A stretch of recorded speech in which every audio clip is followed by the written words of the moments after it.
po. Ayan, nandito na tayo ng almusal. Continuation ng ating video. Ayan. Mga kamami, hello sa inyo. Ano pong almusal natin ngayon? Kami kung ano-ano lang. Ayan. Meron akong bangsarit at saka ito. Longganisa. May egg. Bahala na akong mag-egg.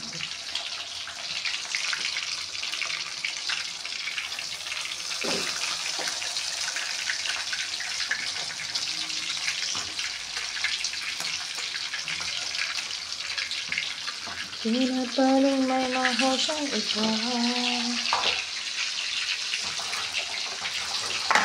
Sana po safe ang lahat. Sana wala nang baha-baha. Mukha na. Kasi ang dami-dami nang nabahaan ngayon. Kaya pasalamat tayo na walang baha dito sa lugar natin. Ayan.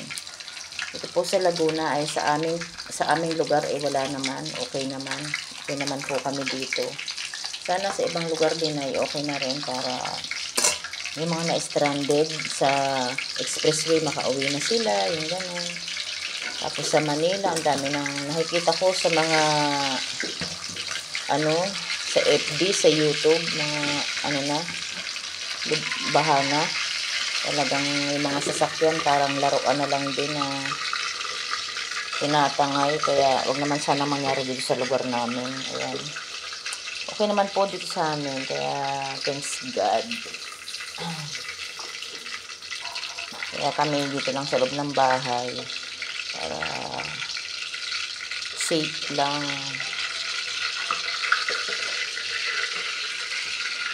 Buti na lang tayo ng ating almusal para tayo fried rice ako. Ayan, bukas na ako magluluto ng iba. Kasi diet ang mga bata. Ayan nila nagsabi na sila, mami, diet kami. Bakit masyado magluto. Hindi, sige, pare-parehas kami diet. Hindi talaga ako magluluto ng marami para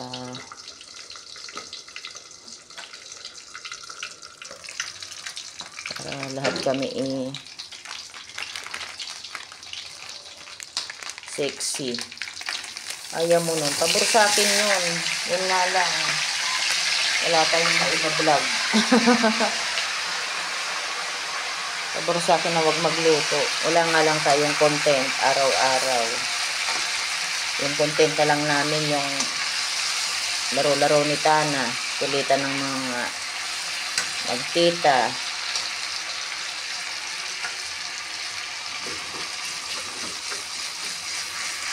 Hindi naman pwedeng mag-motovlog ngayon kasi nga umuulan. Okay lang yan. Buhay-buhay na lang namin. At least wala kaming inatapakang tao. Go lang. At least realidad ng buhay namin to. Ganun lang kami. Ayan. Pacrispihin natin ang bangus para masarap. Tapos tusok-tusokin natin ang ating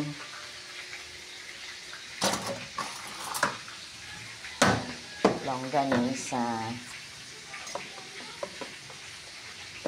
Saglit. Paktay.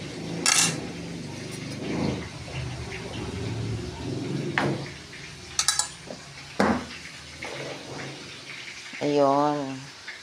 Saludo kay Idol Gerald Anderson. Nag-ano na siya. Nag-rescue na siya. Ay, akala ko naman magbibilang ng babae, charot. Pala may mabuting loob din naman pala si Idol Gerald. Pusokin natin ang tinidor para mabutas-butasan siya. Charot lang, Idol. Saludo po ako sa iyo kasi lumusong ka sa baha. Ang ibang dyan, naku, di mo mapapalusong sa baha. Kaya walang kaarte-arte, lusong kong lusong.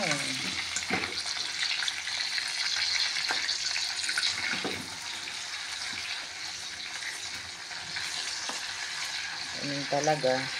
Pagka oras na ng ganyan, wala nang arte-arte, kailangan talaga lumusong ka na sa putikan o baha man yan o ano, burak man yan. Maligtas mo lang ang buhay ng ibang tao.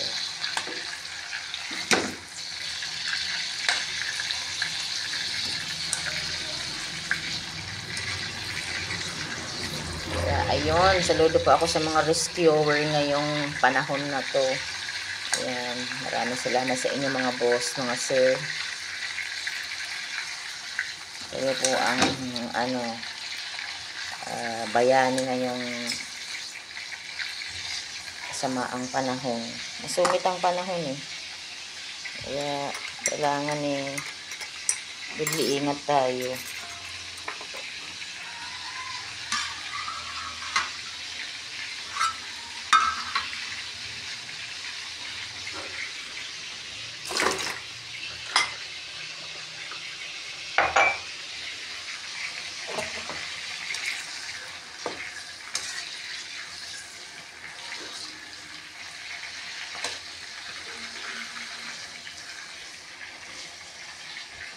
Medyo anuhin lang natin, pustahin natin ng konti itong ano. Konti lang, wag lang sunog kasi ayaw naman lang ang sunog. Sensya na kayo sa boses ko, boses lalaki kasi naulanan ako. Medyo masama nga ang ano ko, pakiramdam ko.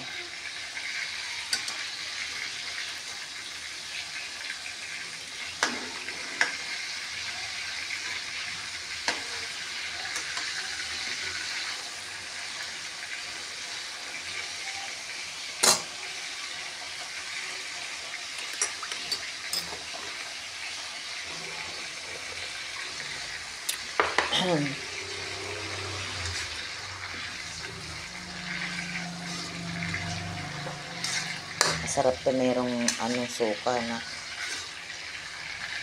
timplahin ng suka ba.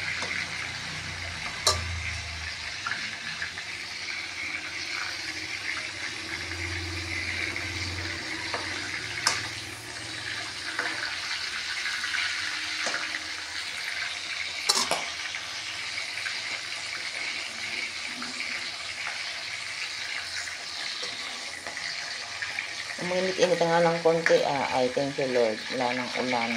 Ito naman, para tayo, ano, ayun ang advantage naman sa tag-ulan, hindi tayo aircon ng aircon, tapos malamig, ayun, hindi masyadong magastos sa kuryente. Yun nga lang, nakakaanong maglalabas, kasi, syempre, maulan eh. Ewan ko, ang dami namin, yan na, ewan ko sa pagkain na to, baka ito abutin pa ng ano, kasi 3 peraso kami.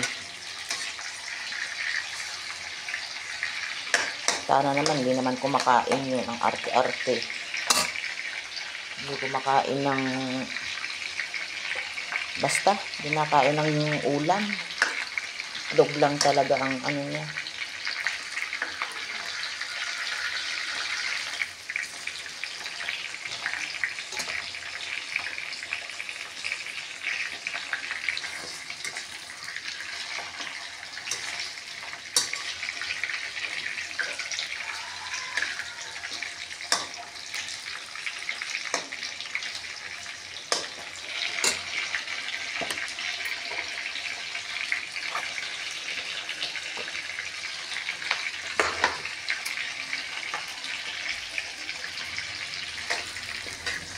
Panigurado mura ang bangus ngayon.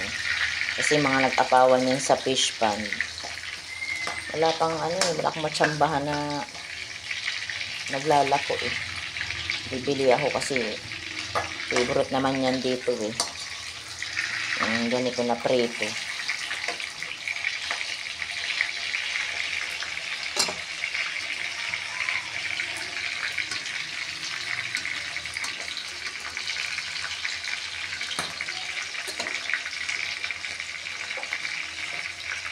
Ayan, okay na. Good morning. Ayan po ang aming breakfast. Fried rice, bangus, at saka longganisa. Ayan. Bahala na silang mag-ano kung anong gusto nilang i-add. Bahala na sila mamaya kasi mga tulog pa yung mga anak ko.